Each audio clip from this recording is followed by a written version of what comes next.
Statement ரொம்ப ரொம்ப முக்கியம். என்ன 2 ஸ்டேட்மெண்ட் அப்படின்னா, பிரேக்னு ஒரு ஸ்டேட்மெண்ட், கண்டினியூ அப்படின்னு ஒரு ஸ்டேட்மெண்ட். ஓகே, பிரேக்னு ஒண்ணு, கண்டினியூன்னு ஒண்ணு. பிரேக்ன்றது என்ன பண்ணும், கண்டினியூன்றது என்ன பண்ணும் அப்படின்றத நம்ம பார்ப்போம். இப்போ ஒரு லூப் வந்து ரன் ஆகிக்கிட்டே இருக்கு. அது ஒரு ஃபார் லூப்போ ஒரு வைல் லூப்போ ரன் ஆகிக்கிட்டே இருக்கு.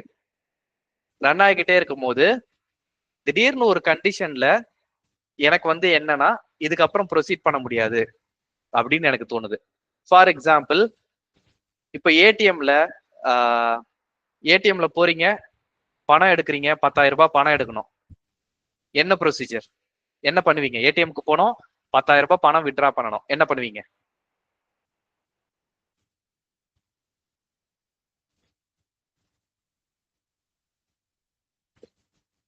என்ன பண்ணுவீங்க? ஈஸியான கொஸ்டின். ஏடிஎம்ல போய் 10,000 ரூபாய் பணம் எடுக்கணும், என்ன பண்ணுவீங்க?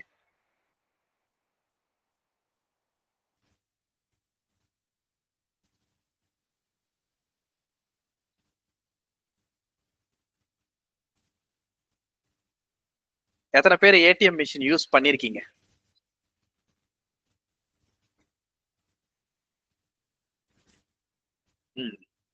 அப்படின்னா நான் கேட்கிற கேள்விக்கு ஆன்சர் சொல்லலாம்.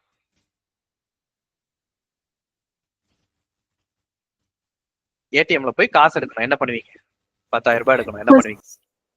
ஃபர்ஸ்ட் வந்து ஏடிஎம் கார்டை இன்சர்ட் பண்ணணும்.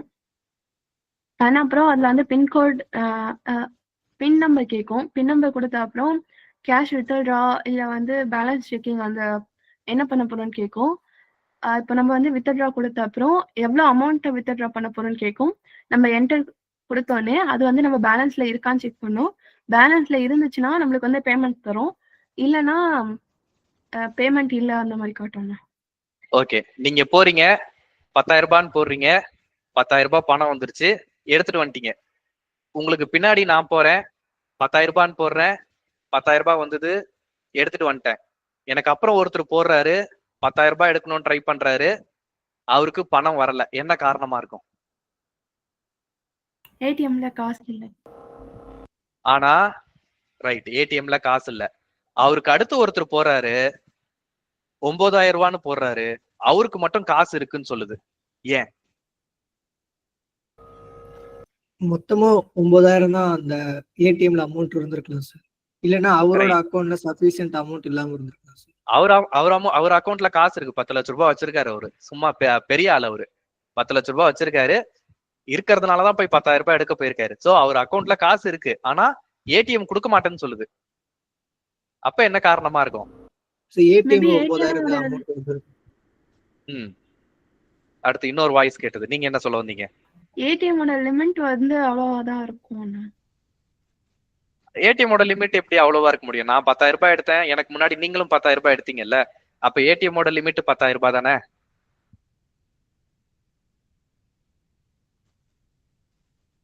ஏடிஎம்மோட லிமிட்ன்றது நீங்க எதை மீன் பண்றீங்க?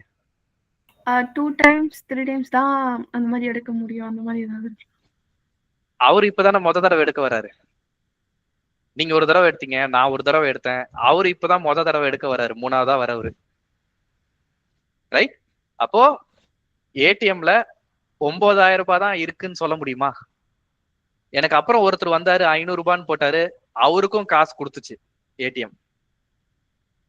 அப்போ அந்த மிஷின்ல எவ்வளவு பணம் இருக்கிறதுக்கு வாய்ப்பு இருக்கு? 10,000 ரூபாய் கம்மியா இருந்திருக்கலாம். அப்போ எவ்வளவு இருந்திருக்கும்? மேக்சிமம் எவ்வளவு இருந்திருக்கும்? 10,000 ரூபாய்க்கு கம்மியா இருந்திருக்கும், ரைட். மேக்சிமம் எவ்வளவு இருக்கிறதுக்கு வாய்ப்பு இருக்கு? 9,999 சார். இன்னொரு தடவை யோசிச்சு சொல்லுங்க, மேக்சிமம் எவ்வளவு அந்த பணம் இருந்திருக்கிறதுக்கு வாய்ப்பு இருக்கு? 9,900. அதுதானா? ரைட். 99 ரூபீஸ் எப்படி ஏடிஎம்ல வரும்? 9,900 இருக்கிறதுக்கு தான் வாய்ப்பு இருக்கு. 9,999 எல்லாம் கிடையாது, 9,900 சில்லறை எப்படி வரும் ஏடிஎம்ல? அந்த 1 ரூபாய் யாராவது வித்ட்ரா பண்ணிருப்பாங்களா? முடியாது. 9,900. அப்போ 9,900 இருக்கு. நான் 9,000 மேக்சிமம் 9,900 இருக்கிறதுக்கு வாய்ப்பு இருக்கு. அதனாலதான் நான் 9,000 கேட்ட உடனே இல்லன்னு சொல்லாம ஏடிஎம் கொடுத்துருச்சு. 10,000 ரூபாய் கேட்கும் போது இல்லன்னு சொல்லிருச்சு. ஏன்னா மிஷின்ல நிஜமாவே 10,000 ரூபாய் இல்ல 9,900 தான் இருந்தது. ஸோ 9,000 ரூபான்னு கேட்ட உடனே எனக்கு கொடுத்துருச்சு. ரைட். அதுக்கப்புறமா ஒருத்தர் போறாரு 1000 ரூபாய் கேட்கிறாரு, மிஷின் இல்லைன்னு சொல்லுது. ஆனா 900 கேட்கிறாரு, கொடுத்துடுச்சு. இதுக்கப்புறம் யாருக்காவது கொடுக்கறதுக்கு பணம் இருக்கா? 9,900 டிஸ்பென்ஸ் பண்ணிடுச்சு. இதுக்கப்புறம் யாருக்காவது கொடுக்கறதுக்கு பணம் இருக்கா? இல்ல இல்ல இல்லையா? இந்த இடத்துல இப்ப கடைசியா மிஷின்ல பணமே இல்ல, இதுக்கப்புறம் மிஷின் ரன்னே ஆகாது, அவுட் ஆஃப் சர்வீஸ்னு வந்தோம். கரெக்டா? இவ்வளவு நேரம் மிஷின்ல வந்து என்ன நடந்துட்டு இருந்தது அப்படின்னா, ஒரு வைல் லூப்ல கஸ்டமர்ஸ் வந்து திரும்ப திரும்ப ஏடிஎம் கார்டு போடுறாங்க. அது ஒரே கஸ்டமரா இருக்கணும்னு அவசியம் கிடையாது. ஏடிஎம்ல பணம் இருக்கிற வரைக்கும் ஏடிஎம் கார்டு போடுறாங்க, பின் நம்பர் போடுறாங்க, அமௌண்ட் போடுறாங்க, பணம் எடுத்துட்டு வராங்க. ஏடிஎம் கார்டு போடுறாங்க, பின் நம்பர் போடுறாங்க, அமௌண்ட் போடுறாங்க, பணம் எடுத்துட்டு வராங்க. இதே ப்ராசஸ் தான் ரிப்பீட் ஆகுது. எது வரைக்கும் ரிப்பீட் ஆகுது? ஏடிஎம் மிஷின்ல பணம் இருக்கிற வரைக்கும் ரிப்பீட் ஆகும். இல்லைன்னா என் அக்கௌண்ட்ல இருக்கிற நான் வித்ட்ரா பண்ற அமௌண்ட் என் அக்கௌண்ட்ல இருக்கணும். நான் 10,000 ரூபாய் எடுக்கணும்னு நான் ட்ரை பண்றேன்னா என் அக்கௌண்ட்ல 10,000 ரூபாய் இருக்கணும். இல்லாத அமௌண்ட்டை நான் எடுக்கணும்னு நினைச்சேன்னா எடுக்க முடியாது இல்லையா? அப்போ நான் இல்லாத அமௌண்ட்டை நான் எடுக்கணும்னு நினைச்சேன் அப்படின்னா, ஒண்ணு ஏடிஎம்ல காசு இருக்கு, அதை விட நான் அதிகமா எடுக்கணும்னு நினைக்கிறேன். இல்லைன்னா என் அக்கௌண்ட்ல இருக்கிறத விட நான் அதிகமா எடுக்கணும்னு நினைக்கிறேன்னா அது எடுக்க முடியாது. At the same time machine வந்து அவுட் ஆஃப் சர்வீஸ்னு ஆகாது. ஏன்னா மிஷின்குள்ள காசு இருக்கு, ஆனா நான் எடுக்கணும்னு நினைக்கிறத விட கம்மியா இருக்கு இல்லையா? அப்போ அடுத்த யூசர் போகும்போது அவருக்கு பணம் எடுக்க முடியணும், மிஷின் வந்து ஸ்டாப் ஆகக்கூடாது. அந்த இடத்துல தட் மீன்ஸ் அந்த யூசரை ஃபர்தர் ப்ரொசீட் பண்ண விடாத. ஏன்னா ஏடிஎம்ல 9,000 5,000 ரூபாய் இருக்கு, ஏடிஎம்ல 5,000 ரூபாய் தான் இருக்கு, நான் 10,000 ரூபாய் எடுக்கணும்னு நினைக்கிறேன். அப்போ மிஷின் வந்து அவுட் ஆஃப் சர்வீஸ்லாம் கிடையாது, மிஷின் 5,000 ரூபாய் இருக்கு. அப்போ அடுத்து யாராவது 5,000 ரூபாயோ அதுக்கு கம்மியாவோ கேட்கறாங்கன்னா அவங்களுக்கு காசு கொடுக்க முடியும் இல்லையா? சோ ஃபர்ஸ்ட்ல இருந்து ரன் ஆகும் அந்த லூப், காசு எடுக்க விடாது, ஆனா ஃபர்ஸ்ட்ல இருந்து ரன் ஆகும். இது கண்டினியூ. அந்த லூப் அடுத்த ஐட்ரேஷன்ல இருந்து ரன் ஆகும். இது கண்டினியூ. பிரேக் அப்படின்றது அந்த ஏடிஎம்ல இருக்கிற மொத்த காசையும் எடுத்தாச்சு, ஏடிஎம்ல வந்து இதுக்கப்புறம் காசு எடுக்கிறதுக்கு ஒண்ணுமே கிடையாது அப்படின்றப்போ அந்த லூப்பை விட்டே வெளியில வந்துடணும். அது பிரேக். ஓகே. கண்டினியூன்றது அடுத்த ஐட்ரேஷன் ஆஃப் த லூப்புக்கு போகும். பிரேக்ன்றது லூப்பை விட்டே பிரேக் பண்ணி வெளியில வந்துடும். ஓகே. பிரேக்ன்றது லூப்பை பிரேக் பண்ணி வெளியில வந்துடும். இப்போ ஒரு எக்ஸாம்பிள் பார்ப்போம். For I in range of 10 வச்சுக்கோமே, print I. இப்போ இது என்ன பிரிண்ட் ஆகும்? I in range of 10 என்ன பிரிண்ட் ஆகும்?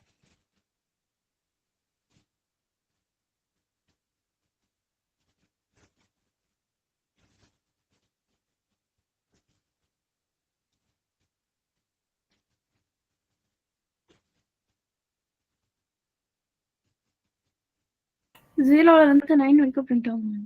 ஓகே. இதுல ஏதாவது சந்தேகம் இருக்கா? 0ல இருந்து 9 வரைக்கும் பிரிண்ட் ஆகும். இப்போ நான் என்ன பண்ணணும்னு நினைக்கிறேன்னா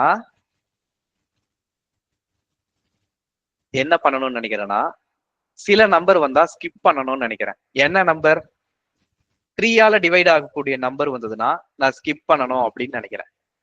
ஒரு நம்பர் 3ல டிவைட் ஆகக்கூடிய நம்பர் இருந்ததுன்னா நான் ஸ்கிப் பண்ணிக்கணும் அப்படின்றது நான் நினைக்கிறேன். அப்ப என்ன பண்ணணும் அப்படின்னா, ஒரு நம்பர் 3ஆல டிவைட் ஆகுதா இல்லையான்றதை எப்படி செக் பண்ணலாம்?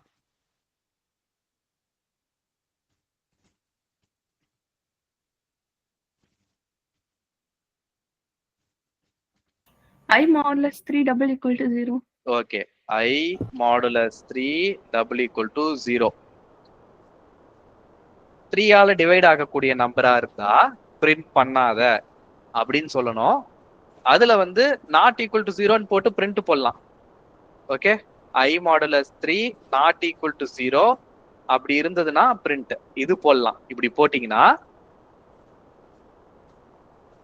3 வராது, 6 வராது, 9 வராது. இப்படி போடலாம். இது ஒரு வழி. ஸோ I modulus 3 வந்து நாட் ஈக்குவல் டு 0வா இருந்தா மட்டும்தான் பிரிண்ட் ஆகும், ஈக்குவல் டு 0வா இருந்தா பிரிண்ட் ஆகாது. இது ஒரு வழி. அடுத்தது if I modulus 3 equal to 0 ஜீரோவா இருந்ததுன்னா எதுவுமே பண்ணாத கண்டினியூ பிரிண்ட் ஐ. இங்க கண்டினியூன்றது என்ன பண்ணுது அப்படின்னா ஃபர்ஸ்ட் 0 வருமா, 0 வரும்போது ஐ மாடுலஸ் 3 ஈக்குவல் டு 0வான்னு பார்க்கும், 0 தான். ஸோ கண்டினியூன்றது it goes to the next iteration.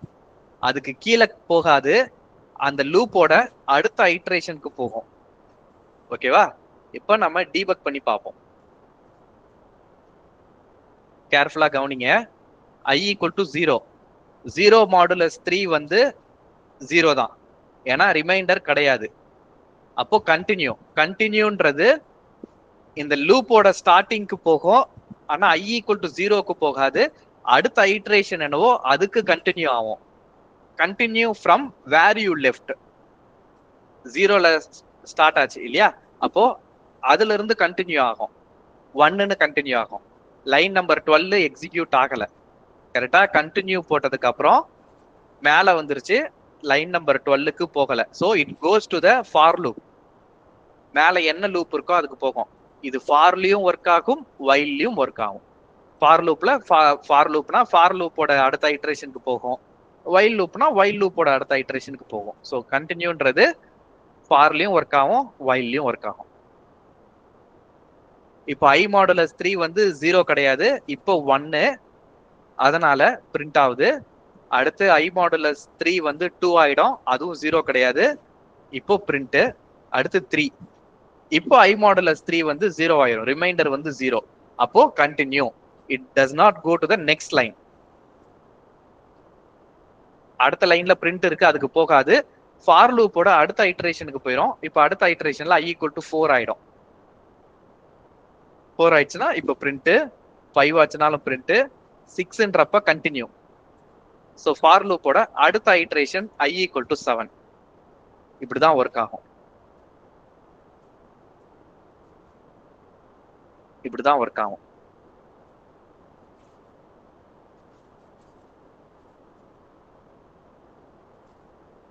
Any questions?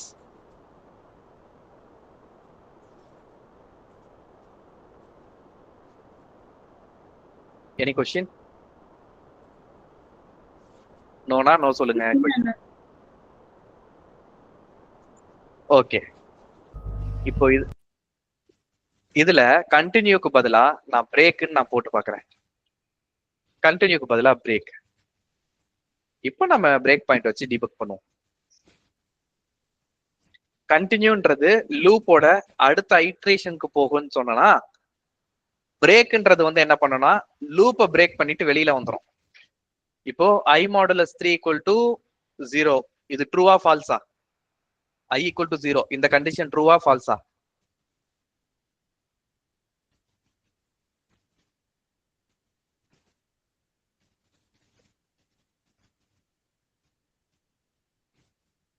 Zero modulus 3, இதுக்கு ஆன்சர் வந்து 0 வருமா, வேற ஏதாவது வருமா?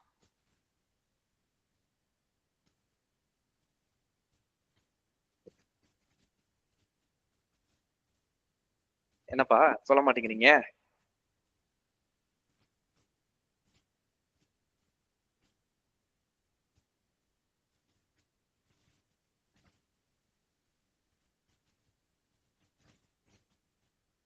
சரி, இதுக்கு ஆன்சர் 0 தான் வரும்.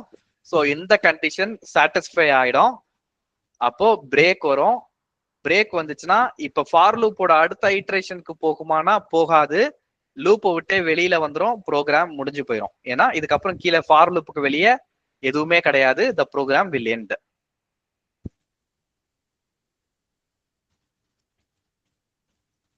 ஓகேவா? ஃபார் லூப் விட்டு வெளியில வந்துடும், த ப்ரோக்ராம் வில் எண்ட். பிரேக்குக்கும் கண்டினியூக்கும் வித்தியாசம் புரிஞ்சுதா? கண்டினியூன்றது ஃபார் லூப்போட அடுத்த ஐட்ரேஷன்ல இருந்து திரும்ப ஃபார் லூப் கண்டினியூ ஆகும். பிரேக்ன்றது லூப் விட்டு வெளியில வந்துடும். இப்போ ஐ மாடுலஸ் ஸோ இப்போ for I in range of 1,10ன்னு வச்சுக்கோங்களேன். 1,10ன்னா 1ல இருந்து தான் ஸ்டார்டே ஆக போகுது. ஐ மாடுலஸ் 3 ஈக்குவல் டு 0 அப்படின்னா ஃபர்ஸ்ட் டைமே வெளியில போகாது. ஏன்னா ஐயோட வேல்யூ 1 இருக்கும், பிரிண்ட் ஐயோட வேல்யூ 2 இருக்கும், அப்பயும் பிரிண்ட் ஐயோட வேல்யூ 3 இருக்கும். இப்போ 3 மாடுலஸ் 3 ஈக்குவல் டு 0 ஆமா 3 மாடுலஸ் 3 இஸ் 0.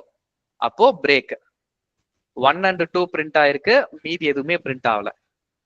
ஏன்னா இந்த லூப் விட்டு வெளியில வந்துருச்சு. இதுல ஏதாவது கொஸ்டின்ஸ் இருக்கா? பிரேக்குக்கும் கண்டினியூக்கும் வித்தியாசம் புரிஞ்சுதா? Yes, no?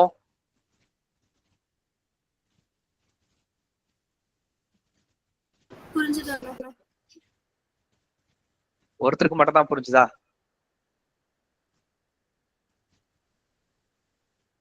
புரிஞ்சு சார். ரைட். இப்போ இந்த இஃப் கண்டிஷன் போட்டேன், பிரேக் போட்டேன். ஓகே, இப்போ இதை நான் காப்பி பண்ணி i ஈக்குவல் டு 10 இந்த மாதிரி போடலாமா?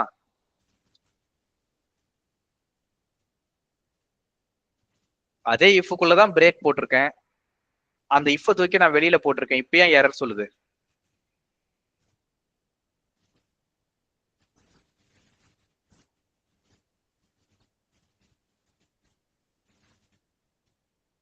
ஏன்னா இஃப் கண்டிஷன் வந்து ஒரே ஒரு வாட்டி தானே செக் பண்ணும்.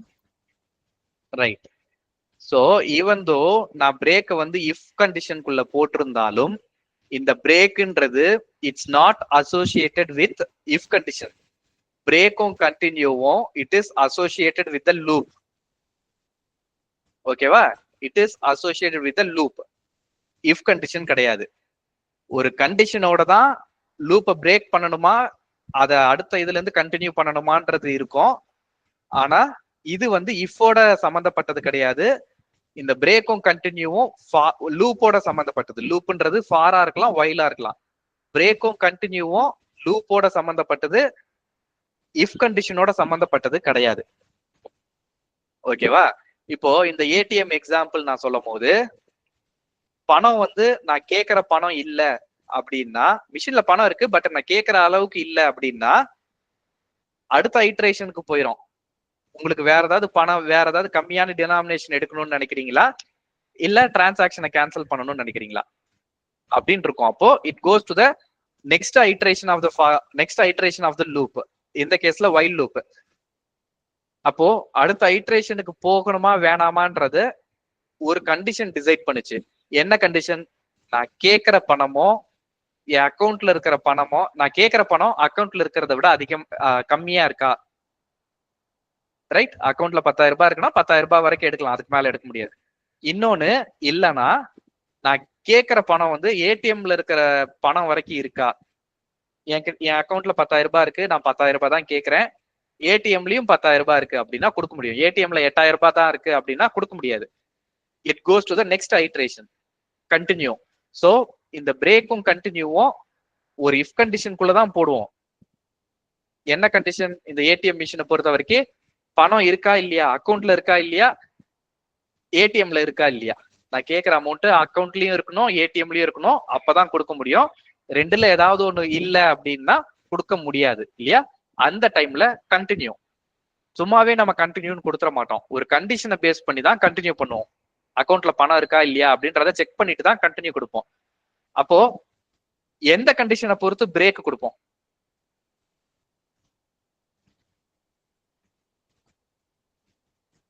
அந்த ஏடிஎம் மிஷின் ப்ராப்ளம்ல எந்த கண்டிஷனை வச்சு பிரேக் கொடுப்போம்? கண்டினியூ எதை வச்சு கொடுப்போம்னு நான் சொல்லிட்டேன், எதை வச்சு பிரேக் கொடுப்போம்?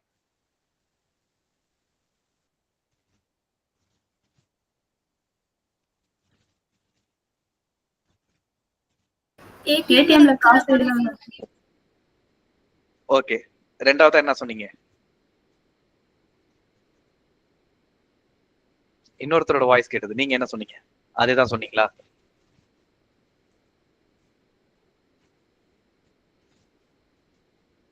சோ ஏடிஎம்ல மிஷின் வந்து 0 ஆயிடுச்சு அப்படின்னா பிரேக். ஏன்னா அடுத்து யாராலையும் காசு எடுக்க முடியாது, 0 ஆயிடுச்சு. அடுத்து வந்தவன் எவ்வளவு போட்டாலும் காசு எடுக்க முடியாது. So break the loop. இதுக்கப்புறம் எடுக்க முடியாது, இதுக்கப்புறம் பணத்தை லோட் பண்ணா மட்டும்தான் எடுக்க முடியும். அந்த இடத்துல பிரேக். சோ பிரேக்குக்கு உண்டான கண்டிஷன் ஏடிஎம்ல இருக்கிற காசு 0 ஆயிடுச்சா, அதுதான் வந்து பிரேக்குக்கு உண்டான கண்டிஷன். கண்டினியூக்கு உண்டான கண்டிஷன் என்னன்னா, நான் கேட்கிற அமௌண்ட் வந்து அக்கௌண்ட்ல இருக்கணும், ஏடிஎம்லயும் இருக்கணும். இல்ல அப்படின்னா continue, try the next transaction இல்லையா? சோ வைல்ல ஒன்னு ஒரு டிரான்சாக்ஷன். ஓகே, ஒருத்தர் போறாரு, அது ஒரு டிரான்சாக்ஷன். வைல் லூப்ல அடுத்த ஐட்ரேஷன் வந்து அடுத்த டிரான்சாக்ஷன். சோ ஒவ்வொரு ஐட்ரேஷனும் ஒரு டிரான்சாக்ஷன். அந்த டிரான்சாக்ஷன் எப்போ முடியும் அப்படின்னா, ஏடிஎம்ல காசு இல்லை அப்படின்னா டிரான்சாக்ஷன் முடிஞ்சிடும். That means amount equal to 0. Continue எப்போ ஆகும்னா, நான் கேட்கிற அமௌண்ட் ஏடிஎம்ல காசு இருக்கு, பட் நான் கேட்கற அளவுக்கு இல்லை அப்படின்னா கண்டினியூ ஆகும். புரிஞ்சுதா? ஏதாவது கொஸ்டின் இருக்கா?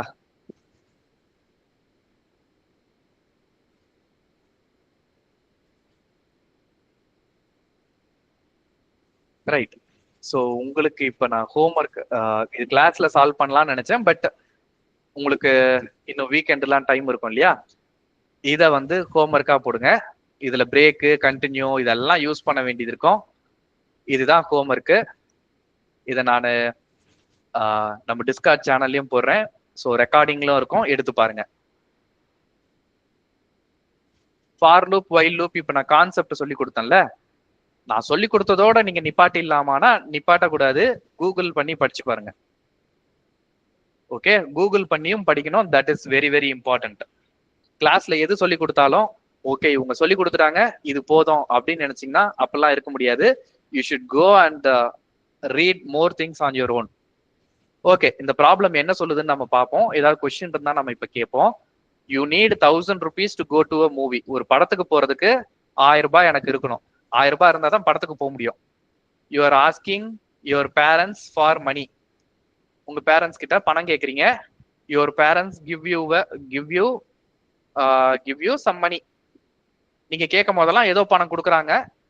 Ask your parents for money until you get ₹1000 or a maximum of 5 times. இதுக்கு என்ன அர்த்தம்? Ask your parents for money until you get ₹1000 or a maximum of 5 times. இதுக்கு என்ன அர்த்தம்?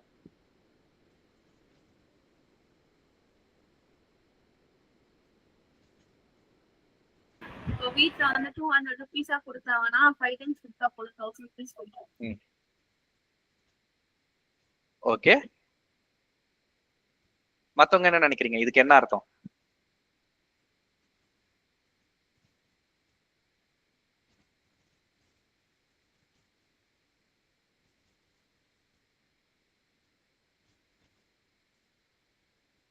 என்ன நினைக்கிறீங்க? someone answer.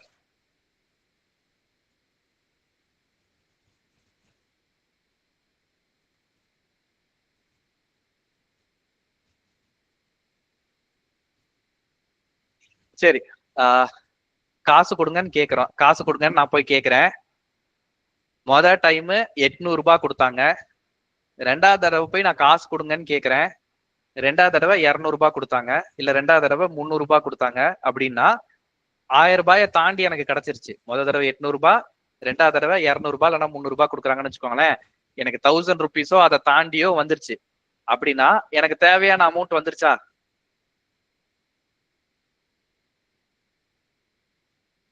எனக்கு 1000 ரூபாய் தான் தேவை. எனக்கு தேவையான அமௌண்ட் வந்துருச்சு. நான் நிப்பாட்டிக்கலாம். அடுத்து என்ன பண்ணணும்ன்றத கீழே இருக்கிறத படிச்சு பார்த்தா தெரிஞ்சிடும்.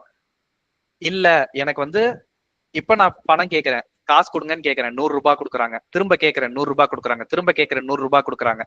இதே மாதிரி நான் 5 தடவை கேட்கும் போது 100 ரூபாய் கொடுத்தாங்க. என்கிட்ட இப்ப 500 ரூபாய் தான் இருக்கு. அப்படின்னா திரும்ப போய் கேட்க கூடாது. 5 தடவை தான் கேட்கணும். Maximum 5 times. ஒண்ணு 5 தடவை கேட்கணும், இல்லைன்னா 1000 ரூபாய் வர வரைக்கும் கேட்கணும். ரெண்டுல ஏதோ ஒண்ணு உண்மையா இருக்கிற வரைக்கும் கேட்கணும். 5 தடவை தாண்டிச்சுனாலும் கேட்க கூடாது, 1000 ரூபாயை தாண்டிச்சுனாலும் கேட்க கூடாது. ரைட்? அப்ப என்ன பண்ணணும் அடுத்து? Each time they give you some money. ஒவ்வொரு டைம் உங்களுக்கு பணம் கொடுக்கும் போது you need to print how much money you got so for.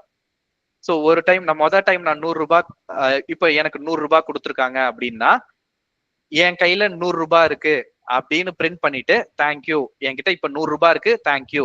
நான் ரெண்டாவது தடவை கேட்கிறேன். ரெண்டாவது தடவை என்கிட்ட 200 ரூபாய் கொடுக்குறாங்க. அப்போ என்கிட்ட எவ்வளவு இருக்கு? என் கையில இப்ப எவ்வளவு இருக்கு? 300. சோ ரெண்டாவது தடவை நான் காசு வாங்கினதுக்கு அப்புறம் என்கிட்ட இப்ப 300 rupees இருக்கு, தேங்க்யூ. இப்ப 3வது தடவை 700 rupees கொடுக்குறாங்க. அப்போ என்கிட்ட இப்ப டோட்டலா 1000 இருக்கு, தேங்க்யூ அப்படின்னு சொல்லணும். அதுக்கு இந்த லைனுக்கு அதுதான் மீனிங். அடுத்து print thank you only if the money is greater than 10. 10 ரூபாய்க்கு மேல கொடுத்தா மட்டும்தான் தேங்க்யூ சொல்லணும். ஓகே, 10 ரூபாய்க்கு கம்மியா இருந்ததுன்னா தேங்க்யூ சொல்ல வேண்டிய அவசியம் கிடையாது. If money is less than or equal to 10, don't add it. கணக்குலயே சேர்த்துக்காதீங்கன்றாங்க. 10 ரூபாயோ அதுக்கு கம்மியாவோ கொடுத்தாங்கன்னா அதை டோட்டல்லயே சேர்த்துக்காதீங்க அப்படின்றாங்க. Don't add it towards the ₹1000 that you need. Use continuous statement as needed. Print how many times you had to ask your parents to get this money. இப்போ நான் பணம் கேட்கும் போது முத தடவை 100 ரூபாய் கொடுத்தாங்க, 2வது தடவை 900 rupees கொடுத்தாங்க அப்படின்னா 2 டைம்லயே எனக்கு தேவையான பணம் கிடைச்சிருச்சு. அப்போ நான் 2 தடவை தான் கேட்டிருக்கேன், 2 அப்படின்றத பிரிண்ட் பண்ணணும். 2 டைம் நான் கேட்டிருக்கேன், சோ 2ன்றத பிரிண்ட் பண்ணணும். சோ 2 டைம் கேட்டேன், எனக்கு இப்ப டோட்டலா இவ்வளவு கிடைச்சிருக்கு அப்படின்றத பிரிண்ட் பண்ணணும். நான் முத தடவையே எனக்கு 1000 ரூபாய் கொடுத்துட்டாங்கன்னா நான் ஒரு டைம் கேட்டேன் 1000 ரூபாய் கொடுத்தாங்கன்னு பிரிண்ட் பண்ணணும். இப்போ 200 ரூபாயா கொடுத்தாங்க அப்படின்னா நான் 5 டைம் கேட்டேன் 1000 ரூபாய் கிடைச்சது அப்படின்னு பிரிண்ட் பண்ணணும். கொஸ்டின்ல ஏதாவது டவுட் இருக்கா?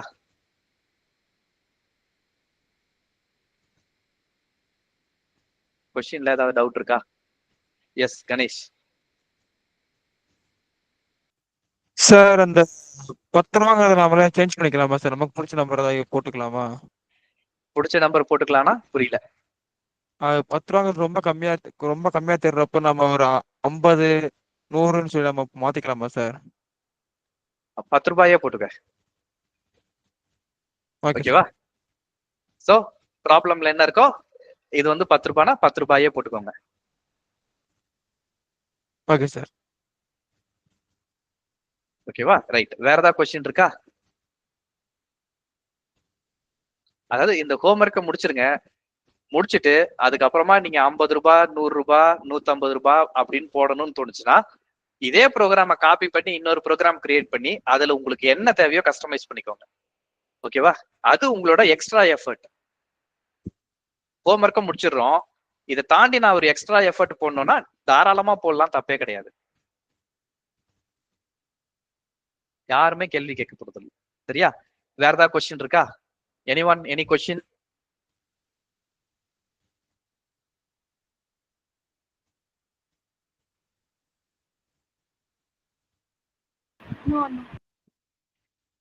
Okay fine. ரெக்கார்டிங் நான் ஸ்டாப் பண்ணிக்கிறேன்.